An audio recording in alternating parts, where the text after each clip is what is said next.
माताबारी कन्स्टिट्युएन्सीनि बिसिं खबजानाय कृष्णभक्त पाराव तंनाय तंकसं लोकरंनि बिसि तकजि रमै कायसानो सानमुं तंमानि आ सांमुं Tabuk सपुंनानि फाइसिं MLA अभिषेक देवरायनि याकबाय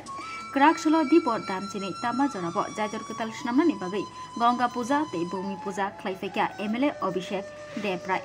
1 करोड़ रां सबायै जाजर कताल स्नामजागनानि थांगै तंगो हनै साइखना रखा एमएलए अभिषेक देवराय দেখুন আমি আপনাকে অলরেডি বলছি অধিকাংশ না তবে 10টা ভিসি আছে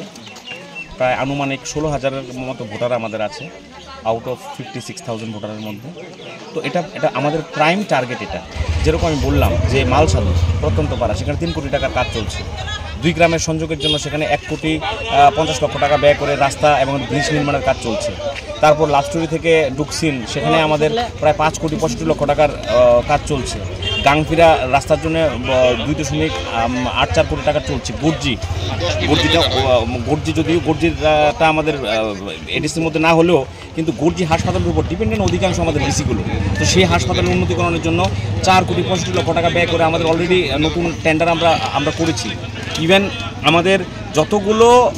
আরডির মাধ্যমে জনপদ যতগুলো আছে যেগুলো কাঁচা সেগুলোকে পাকা করার আমরা একটা মুহিম নিয়েছি এবং খুব দ্রুত হারে হচ্ছে তো সামগ্রিকভাবে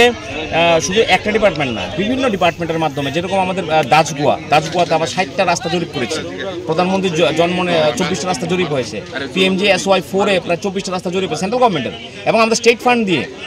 ফান্ড যেমন অনেক রাস্তাঘাট করছি ইভেন আপনারা জানেন যে কেন্দ্রীয় বিদ্যালয় হয়েছে এটাতে জাতি জনজাতি প্রত্যেকটা অংশের মানুষের লাভ হবে এটা আপনারা জানেন যে 50 ফিট হচ্ছে 100 কোটি টাকার বাজেট এবং অলরেডি 60 crore রিলিজ করে দেওয়া হয়েছে তো এটা ট্যুরিজম যদি বাড়ে তখন অটোমেটিকলি সবারই তো সেটা লাভ হবে কমিউনিটি হল থেকে শুরু করে আমাদের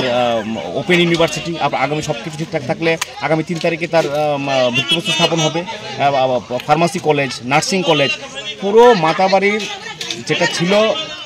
তার রিফরমেশন আগামী দিন হবে এই বিষয়ে তো তারা বলবে যারা মুক্তধারা আছে হ্যাঁ তারা বলতে পারবে তাদের ফিলিংসটা আমি এমএলএ হিসেবে আমার যেটা ডিউটি ছিল সেটা আমি করছি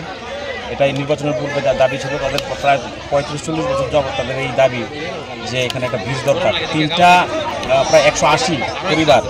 এই ছড়া পেরিয়ে আসতে হয় যখন কোনো রকম দুর্ঘটনা ঘটে তাদের এই ছড়া অতিক্রম করে আসতে হয় যখন তাদের স্কুলের বাচ্চারা সেখান দিয়ে আসতে হয় তো এটা অত্যন্ত গুরুত্বপূর্ণ ছিল তো আমাদের একটাই আমরা প্রাইমারি আমাদের লক্ষ্য একটাই যে কীভাবে জনজাতি অঞ্চলগুলোকে ডেভেলপ করা যায় সমতলের সাথে কীভাবে তাদের একদম ইকুয়াল করা যায় তো সেই সাথে কাজ করছি তো আজকে প্রায় 1 কোটি টাকা ব্যয় করে এখানে একটা ব্রিজ হবে ট্রিপল সেল ব্রিজ আর আপনারা কিছুদিন আগে জানেন যে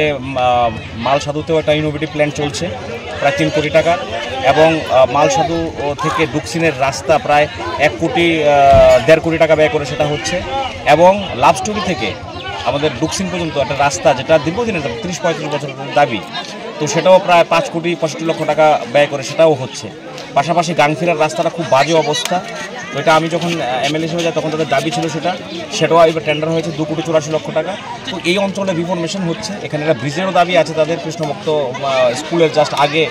তো RIDF থেকে গেছে সেটা কিন্তু সেটা এবার ড্রপ হয়েছে আগামীবার করা যায় সেই লক্ষ্যে আমরা চেষ্টা করবো করার জন্য এবং মোদিজি চাইছে যে জনজাতিদের ডেভেলপমেন্ট বিকাশ আমাদের পার্টি চাইছে ভারতীয় জনতা পার্টি চাইছে বিকাশ এমএলএ হিসাবে তো আমার একটাই উদ্দেশ্য এই গ্রামীণ এবং প্রত্যন্ত অঞ্চলগুলোকে কীভাবে ডেভেলপ করা যায় এবং জনজাতি অঞ্চলের মানুষের বেশি দাবি থাকে তাদের একটাই উদ্দেশ্য থাকে যে আমার এলাকার জন্য একটু ব্রিজ হবে রাস্তা হবে পানীয় জল পৌঁছবে লাইট পৌঁছবে 70 বছর তার জন্য তাদের অপেক্ষা করতে হয়েছে বিধায়ক যে কিছুই করেনি এটা ঠিক না একটা সরকার যখন চলে কিছু না কিছু কাজ তো হয় সেন্ট্রাল গভর্নমেন্টের থেকে টাকা আসে আপনারা জানেন যে ত্রিপুরা রাজ্য সম্পূর্ণ টাকা সেন্ট্রাল গভর্নমেন্ট থেকে আসে কাজ তো কম বেশি তারা করেছে কিন্তু আন্তরিকতার অভাব ছিল যে একটা এমএলএ যার দায়িত্ব যতটুকু থাকা উচিত সেটা ছিল না যতটুকু করা উচিত সেটা করেনি কারণ কেন করেনি আজকে আমরা PWD তারা 13 থেকে 15 মাত্র 10 কিলোমিটার রাস্তা করতে পেরেছে তো আমরা কি করে সে জায়গায় প্রায় 100 কিলোমিটার করলাম তো সেটা সদিচ্ছা আছে এবং আমাদের ডবল ইঞ্জিনের সরকার চলছে এবং আমরা যখন যাই বিভিন্ন এলাকাতে আমি জিজ্ঞেস করি গিয়ে আগে এমএলএরা আসতো কিনা মালসাদুর কথা যেখানে বলেছি মাধবসা সেখানে একদিনও যায়নি আজকে কৃষ্ণভক্ত কতবার এসেছে তারা বলতে পারবে একটু ভিতরে গেলে কোনো জায়গায় যায়নি তারা তো সন্ত্রাস এবং পয়সা এবং ভয়ভীতি দেখিয়ে তারা রাজনীতি করতে চেয়েছে আর আমাদের তো রাজনীতির স্টাইলটাই আলাদা সেবার মাধ্যমে সংগঠন, মানুষের কাছে গিয়ে মানুষের ভালোবাসা আদায় করে। আমরা কেন যাই, আমরা কেন বলি ভারতীয় জনতা পার্টিকে ভোট দিতে? আমরা কাজ করে, কাজের বিনিময়ে বলি, মানুষের কাছে গিয়ে বলি। কিন্তু তারা তো রক্তচক্ষু দেখিয়ে বলতো, পয়সা নিয়ে বলতো, মানুষকে চাঁদাবাজি